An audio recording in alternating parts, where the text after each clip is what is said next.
জি, আমি ফয়সাল করিম। আমি ফয়সাল করিম মাসুদ। হাদি হত্যার ঘটনায় নতুন করে আলোচনায় উঠে এসেছেন একজন নাম, ফয়সাল করিম মাসুদ। সম্প্রতি তার একের পর এক ভিডিও বার্তা সামাজিক মাধ্যমে ছড়িয়ে পড়েছে। ভিডিওগুলো ঘিরে তৈরি হয়েছে প্রশ্ন, সন্দেহ আর বিতর্ক। অনেকে বলছেন ভিডিওগুলো ভুয়া, সাজানো, বিভ্রান্তিকর। কিন্তু ফ্যাক্ট চেকারদের দাবি ভিডিওগুলো ফেক নয়, এগুলো আসল। ভিডিও বার্তায় ফয়সাল করিম মাসুদ বারবার দাবি করছেন তিনি বাংলাদেশে নেই, ভারতেও নেই। তার ভাষ্য অনুযায়ী তিনি বর্তমানে আছেন দুবাইয়ের শারজা এলাকায়। কিন্তু এখানেই শুরু হয় বড় প্রশ্ন। ফ্যাক্ট চেকারদের পর্যবেক্ষণ বলছে ভিডিওতে তাকে দেখা গেছে শীতের পোশাক ও কম্বল গায়ে, যেখানে দুবাইয়ের আবহাওয়া সাধারণত উষ্ণ।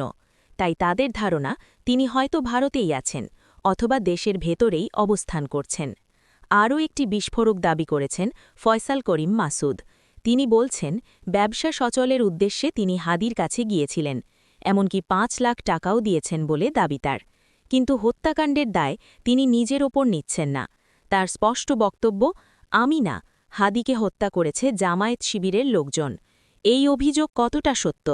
এর পক্ষে কি কোনো প্রমাণ আছে, নাকি এটি আত্মরক্ষার কৌশল? সবচেয়ে বড় প্রশ্ন এখনও রয়ে গেছে, ফয়সাল করিম মাসুদ আসলে এই মুহূর্তে কোথায়? তিনি কি পলাতক, নাকি আত্মগোপনে? হাদি হত্যার পেছনে কারা জড়িত আসলে?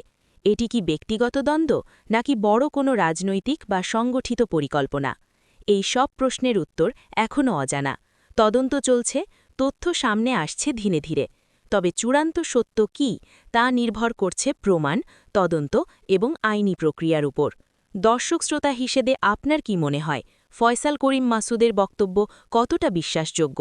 আপনার মতামত কমেন্টে জানান।